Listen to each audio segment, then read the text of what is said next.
Estamos viendo un tema maravilloso acerca del final de los tiempos finales, porque estamos convencidos que estamos en ese tiempo final. Y yo creo que este es el gran momento para que nosotros escuchemos la voz de Dios, para que nuestros corazones sean tocados por el poder del Espíritu Santo de Dios y seamos transformados en vidas nuevas, en personas nuevas para nuestro amado Dios. Vamos a abrir todas nuestras Biblias en el libro de Apocalipsis, capítulo 6, y vamos a leer a partir del versículo 1 hasta el versículo 6. Vi cuando el Cordero, que es Jesús, por supuesto, abrió uno de los sellos, y oí a uno de los 4 seres vivientes decir como con voz de trueno: ven y mira. Y miré, y he aquí un caballo blanco, y el que lo montaba tenía un arco, y le fue dada una corona, y salió venciendo y para vencer. Cuando abrió el segundo sello, vi al segundo ser viviente que decía: ven y mira. Y salió otro caballo bermejo, y al que lo montaba le fue dado el poder de quitar de la tierra la paz, y que se matasen unos a otros, y se le dio nada. Y cuando abrió el tercer sello, oí al tercer ser viviente que decía: ven y mira. Y miré, y aquí un caballo negro, y el que lo montaba tenía una balanza en la mano. Y oí una voz de en medio de los 4 seres vivientes que decía: 2 libras de trigo por un denario, y 6 libras de cebada por un denario, pero no dañes el aceite ni el vino. Amén y amén. Amén. Gloria a Dios. Bueno, yo creo que todos hemos estado atentos a este estudio que estamos haciendo acerca de los últimos tiempos, y hemos visto que la Biblia enseña que Juan fue llevado en una experiencia sobrenatural al cielo, y desde el cielo Dios le mostró las cosas que habían de suceder pronto. Y entre ellas dice la Biblia que había un libro en la mano de Dios, en el trono de Dios, y no se halló a nadie digno de abrir el libro, sino solamente al Cordero de Dios, a Jesús de Nazaret. Y entonces el Señor abrió el libro, pero el libro tenía unos sellos que cerraban como capítulos del libro. Y entonces lo que hizo fue abrir el primer sello, y en el primer sello aparece lo que nosotros hemos entendido y hemos explicado como la aparición del anticristo, montado en un caballo blanco, pero con las características del anticristo. Y también veíamos que obviamente él viene a tomar autoridad sobre las naciones, viene hablando de paz y seguridad, tratando de guiar al mundo hacia él. Luego se destapó el segundo sello. ¿Y qué dice en el segundo sello, amor? ¿O de qué se trata ese segundo sello? Bueno, pues ese segundo sello es el caballo bermejo, que justamente es todo el tema de la guerra. Y dice la Biblia: y que se mataran unos a los otros, y tenía el poder de quitar la paz sobre la tierra. Bueno, queremos también animarlos a que vean esta secuencia, porque ya llevamos un poco más de un mes tratando este tema, entonces no vamos a detenernos en cada uno, pero encontramos aquí que justamente es la violencia, la ira, la anarquía, donde cada cual hace lo que quiere y donde cualquier ofensa es motivo hasta de matar al otro, además de, por supuesto, todos los conflictos mundiales, y sabemos que las grandes potencias están literalmente armados hasta los dientes, y que en un momento determinado cualquiera podía, con solo oprimir un botón, acabar con cualquiera de las grandes ciudades de la tierra. Entonces ese es el caballo bermejo. Y bueno, aquí llegamos luego al siguiente, que es el que nos va a ocupar en esta tarde, que es el tercer sello.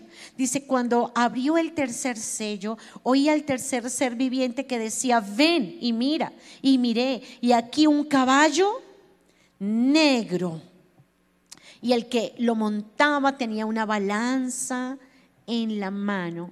Y oí una voz de en medio de los 4 seres vivientes que decía: 2 libras de trigo por 1 denario y 6 libras de cebada por 1 denario. Pero no dañes ni el aceite ni el vino. Y este caballo representa el hambre. Qué fuerte, el hambre. El Señor, cuando habló con Juan para mostrarle, ya sabemos que este libro de Apocalipsis lo que significa es correr el velo o revelación. Entonces es como si fuera una gran película que el Señor le está mostrando, y como si esos camarógrafos tuvieran que estar a veces en una escena en el cielo, a veces en escenas en la tierra, a veces en escenas en el cielo. Sube, mira y luego ven a la tierra, porque son cosas que se desatan en el cielo pero que vienen sobre la tierra. Y lo que ha significado este jinete del caballo negro y el caballo negro es el hambre. Y a veces es tan terrible, porque yo creo que mucho sector de la sociedad no sabemos qué es el hambre. A veces uno piensa que porque ha tenido un día difícil, o porque apenas se levantó y ya son a las 6 de la mañana y son las 9 de la mañana y no ha desayunado, tengo un hambre. Pero no es de eso de lo que está hablando la palabra de Dios, sino está hablando de la hambruna. Estos jinetes vienen como en creciendo. Arranca el anticristo, pero luego el anticristo, que sabemos que es la bestia, es un depredador, viene con todo el poder de Satanás. Dice la Biblia que tiene una grande boca, que habla grandes cosas en contra de Dios y que odia completamente a la humanidad, aunque por supuesto, como también es el cuerno pequeño de Daniel, entonces se presenta como con un bajo perfil y va a ser alguien muy carismático, por supuesto entre comillas, que va a tener la gran aceptación, el gran amor, que va a traer supuestamente la paz y la seguridad. Pero lo que vamos a ver, que lo que él va a desatar es justamente la guerra, que se maten unos a otros, va a traer la violencia, y lo que va a traer como consecuencia en forma ascendente esa violencia, esa guerra mundial, lo que va a traer esa anarquía, esa matanza entre los hombres, ese odio. Lo que va a traer es una terrible hambruna sobre la tierra. Hay datos tremendos que está diciendo aquí la palabra de Dios, y es que dice que 2 libras de trigo por 1 denario. Bueno, 1 denario es el sueldo del obrero durante un día de trabajo. O sea que todo lo que la persona trabaje durante un día le va a alcanzar solamente para 2 libras de trigo. ¿Cuánto pan se puede hacer con 2 libras de trigo? Hay quienes dicen que es 1 litro de trigo. Algunas versiones dicen es 1 litro de trigo. Y dicen los panaderos que con 1 litro de trigo, después de que se procesa, lo que se logra hacer es tal vez el alimento para una persona, para uno de los alimentos de una persona un día. ¿Y qué pasará entonces con una familia en donde hay 2, donde hay 3, donde hay 4, donde hay 5? Quiere decir esto que no habrá alimento, que ni aun porque tuvieras todo el dinero lograrás comprar el alimento, las 3 comidas para una familia. Yo creo que lo que hemos visto, lo que hemos observado en Venezuela con estas situaciones que han venido teniendo de escasez, de necesidad, de falta de comida, de alimentos, de productos, donde la gente ha tenido que salir huyendo de Venezuela buscando otros lugares donde haya comida, porque prefirieron venirse de sus casas donde vivían allá muy cómodos en Venezuela, venirse a Colombia a dormir en las calles, pero para poder darle comida a sus hijos. O sea, para poder comer, porque no hay comida, no ha habido comida en Venezuela. Pero esto que está sucediendo en Venezuela, que ha sido tan renombrado y tan fuerte, donde la gente ha preferido dejar su nación y su casa, su vivienda, para venirse a otra nación, A pie. solamente con el propósito de poder comer, para poder tener comida, y no les ha importado dormir en las calles o en una carpa en el piso con tal de que haya comida, que es lo que, gloria a Dios, no ha faltado aquí en Colombia. Imaginémonos ahora un hambre de proporciones bíblicas, y quiero leer algunos apartes de un artículo de la CNN que salió el día 22 de abril de este año 2020.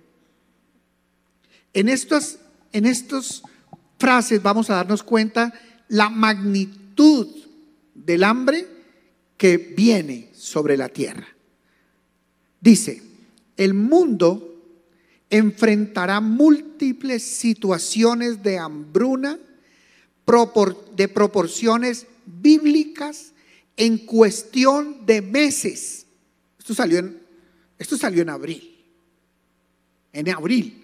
O sea, hoy estamos en mayo, finalizando mayo, y hace un mes salió este artículo donde dice que en cuestión de meses va a haber una hambruna de proporciones bíblicas sobre la tierra. Dice en cuestión de meses, dijo la ONU, al advertir que la pandemia de coronavirus empujará a 130 millones de personas más al borde de la inanición. Hay otra parte, no estoy leyéndolo todo el artículo porque son de 2 hojas, pero en otra parte dice: mientras enfrentamos una pandemia como el COVID-19, también estamos al borde de una pandemia de hambre, dijo David Beasley, el Consejo de Seguridad de la ONU. También existe un peligro real de que más personas puedan morir potencialmente por el impacto económico del COVID-19 que por el virus en sí. Ahora, yo quiero que pensemos un poco qué pasa en un país como Colombia, donde ya se ha estimado una pérdida de empleos en 1.4 millones de empleos. O sea, 1.4 millones de personas que llevaban la comida a su casa, que llevaban el pan a su casa, a una casa donde hay 2 niños, donde hay una esposa, y llevaban su salario. Ahora se quedaron sin empleo y no tienen para llevar comida. En este momento, el Estado ha estado extendiendo sus brazos y tratando de ayudar al máximo, y de las mismas arcas del Estado ha comenzado a tomar recursos, sacar dineros de una y de otra parte para poder atender esta hambruna inmediata. Pero la pregunta es: ¿cuánto tiempo puede durar una nación subsidiando a 1.400.000 familias que no tienen el alimento? O sea, ¿cuánto tiempo puede durar esto? ¿Cuánto tiempo pueden sostener a una nación que no tiene los recursos? ¿Cuántas empresas ya se han declarado en quiebra? Siguen saliendo todos los días empresas que se están declarando abiertamente en quiebra, como la TAM, acabamos de escuchar, que se declaró en los Estados Unidos, y las empresas y las sucursales de Chile, de Colombia, van cubiertas por esa declaración. se declaró en quiebra financiera, buscando la manera de encontrar recursos en el Estado para poder salir adelante. O sea, estamos viviendo definitivamente días finales, estamos viviendo días apocalípticos, porque en esta necesidad y en esta hambruna, entonces automáticamente, ¿qué pasa? Yo quiero que cada uno de los oyentes, de los que hoy está recibiendo este mensaje, piense, ¿qué sucede en una nación como Colombia, donde 1.400.000 personas se quedaron sin empleo y no van a poder llevar la comida a su casa? ¿Qué creen que pasa? ¿Qué creen que van a hacer ese 1.400.000 personas al ver que no hay comida para su familia? Al ver que no tienen con qué pagar más el arriendo, al ver que no tienen con qué llevarle los alimentos a sus hijos. Entonces esto indiscutiblemente desencadena en una serie de consecuencias que vienen en el mundo entero. Esto genera unas revueltas muy fuertes, una anarquía muy pronunciada, donde cada uno va a buscar la forma de subsistir, cueste lo que cueste. Entonces, si hay una cosa grave en la humanidad, es que la gente no tenga trabajo. Y eso es lo que hoy está sucediendo en Colombia y en el mundo entero. Por eso lo que se espera a nivel de la hambruna es una cosa que no hemos vivido hasta hoy en el planeta Tierra.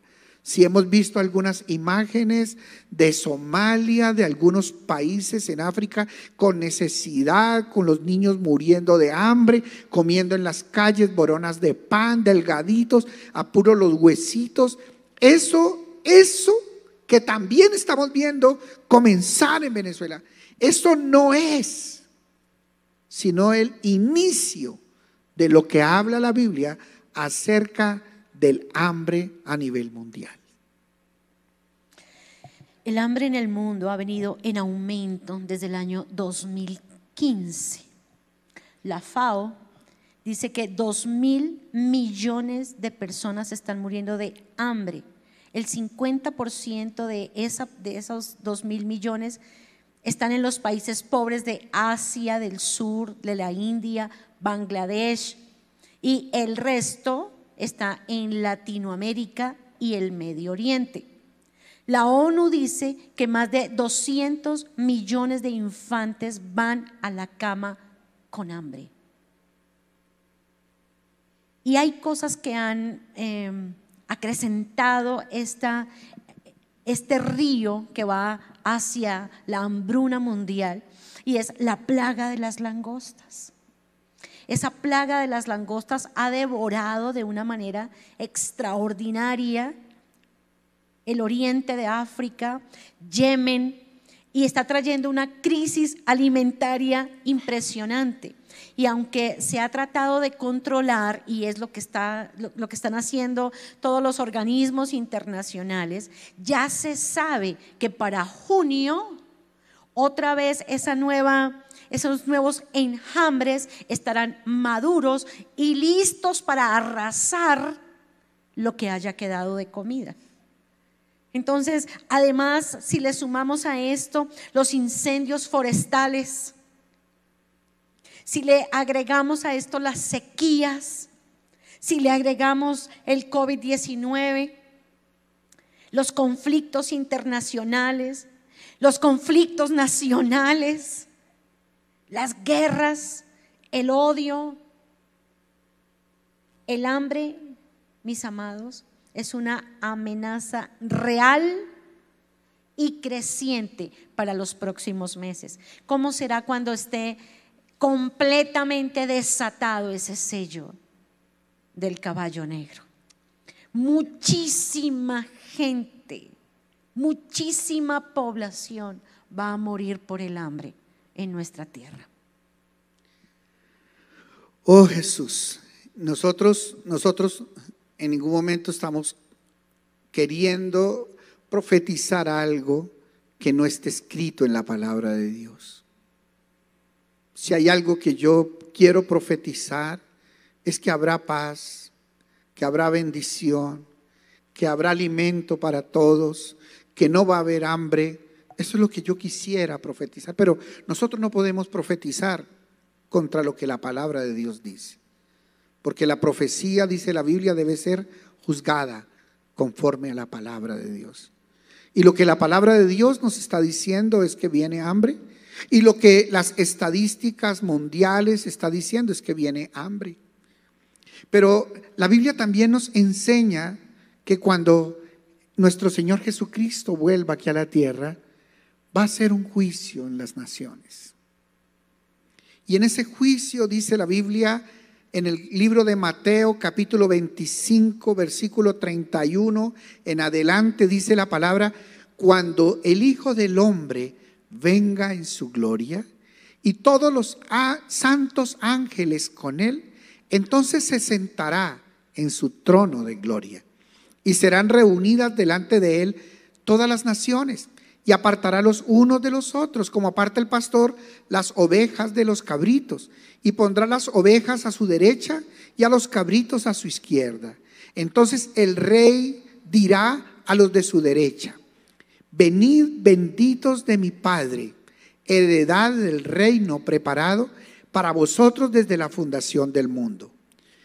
¿Por qué? Porque hay la herencia del reino de los cielos. Dice el Señor: porque tuve hambre y me disteis de comer. Tuve sed y me disteis de beber. Fui forastero y me recogisteis. Estuve desnudo y me cubristeis. Enfermo y me visitasteis. En la cárcel y vinisteis a mí. Entonces los justos le responderán diciendo: Señor, ¿cuándo te vimos enfermo y te sustentamos? Señor, ¿cuándo te vimos hambriento y te sustentamos? ¿O sediento y te dimos de beber? ¿Y cuándo te vimos forastero y te recogimos? ¿O desnudo y te cubrimos? ¿O cuándo te vimos enfermo o en la cárcel y vinimos a ti? Y respondiendo el rey, o sea Jesús, les dirá: de cierto os digo que en cuanto lo hicisteis a uno de estos mis hermanos más pequeños, a mí lo hicisteis. Ahora me llama la atención, amor, que aquí dice la palabra: por cuanto lo hicisteis a uno de estos mis hermanos más pequeños, haciendo referencia a la palabra a una familia de la fe. O sea, yo creo que lo que dice la palabra de Dios se complementa con el pasaje de la palabra donde dice: el que no provee para los suyos y para los de su casa primeramente, ha negado la fe y viene a ser peor que un incrédulo. O sea, ¿de qué nos sirve ir a hacer muchas obras afuera si los de nuestra casa tienen hambre? Entonces lo que el Señor aquí nos está dando a entender es que el primer lugar donde se debe atender la hambruna es dentro de la casa de Dios, dentro de la iglesia del Señor. O sea, los primeros que como iglesia debemos atender es a los de la familia de la fe. La familia de la fe. O sea, por eso hemos querido en la iglesia que cada uno de los miembros de nuestra iglesia esté pendiente de los otros. Que cada líder de barca esté pendiente de los miembros de su barca y les pregunte: ¿tienen para comer? Porque si hay algo que hay que atender primero es a los de la familia de la fe. Y obviamente dice la Biblia y dice: entonces dirá también a los de la izquierda: apartaos de mí, malditos, al fuego eterno preparado para el diablo y sus ángeles, porque tuve hambre y no me disteis de comer, tuve sed y no me disteis de beber, fui forastero y no me recogisteis. Estuve desnudo y no me cubristeis, enfermo y en la cárcel y no me visitasteis. Entonces también ellos le responderán diciendo: Señor, ¿cuándo te vimos hambriento, sediento, forastero, desnudo, enfermo o en la cárcel y no te servimos? Entonces le responderá diciendo: de cierto os digo que en cuanto lo hiciste a uno de estos más pequeños, por cuanto no lo hiciste a uno de estos más pequeños, tampoco a mí lo hiciste. E irán estos al castigo eterno y los justos a la vida eterna. Amén. Entonces, ¿qué es lo que debemos entender en esta palabra o entendemos? Es que viene un tiempo de hambre. Es que viene un tiempo de enfermedades. Es que viene un tiempo donde va a haber necesitados, muchos necesitados. Y el Señor un día va a juzgar por ese trabajo que hicimos hoy, ahora, cuando comienza la necesidad en la iglesia. Cuando comenzábamos hace 2 meses esta pandemia, había personas que decían: pastor, vamos a dar mercados, vamos a dar mercados. Yo les decía: ¿a quién? ¿A quién le vamos a ir a dar mercados si todos tienen subsidios? Si todos están recibiendo ayuda de una o de otra forma. Si en este momento todavía tienen sus sueldos y tienen sus ingresos y pueden comprar. Pero en este momento que ya se ha desatado el desempleo tan fuerte en el país y que ya en este momento se han perdido 1.400.000 empleos en Colombia, entonces sí es necesario ahora atender al necesitado, al que tenga hambre, al que no tenga alimento. Ahora sí.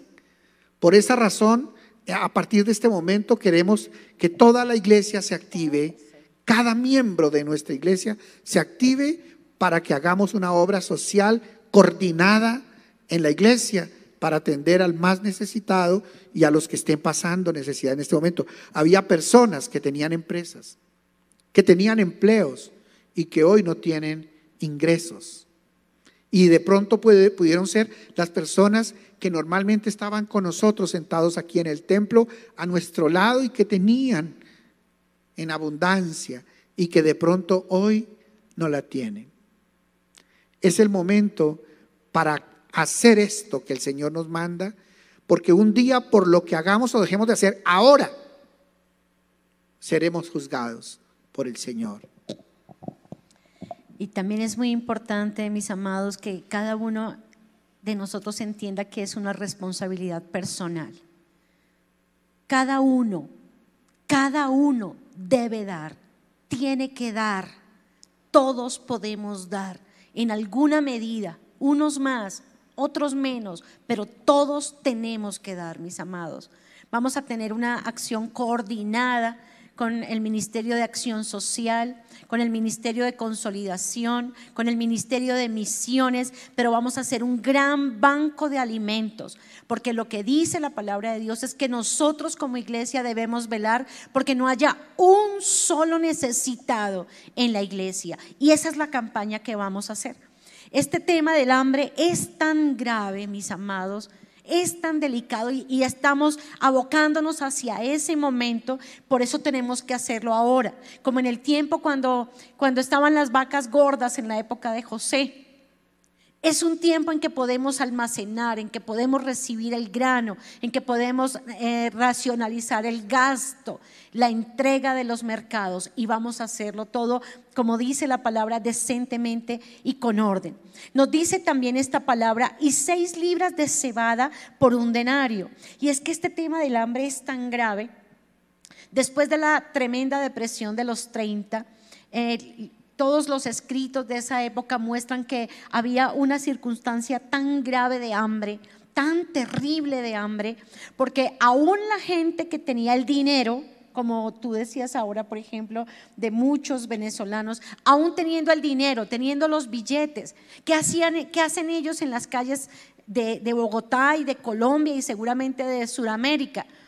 Todos esos billetes de una gran nominación no les alcanzaba en Venezuela para comprar un pan, una bolsa de leche. Así que es la producción, o sea, no importa si la persona tiene dinero, porque también esto va a promover una tremenda desigualdad. Y es que aún gente que va a tener el dinero no va a haber la comida para comprarla.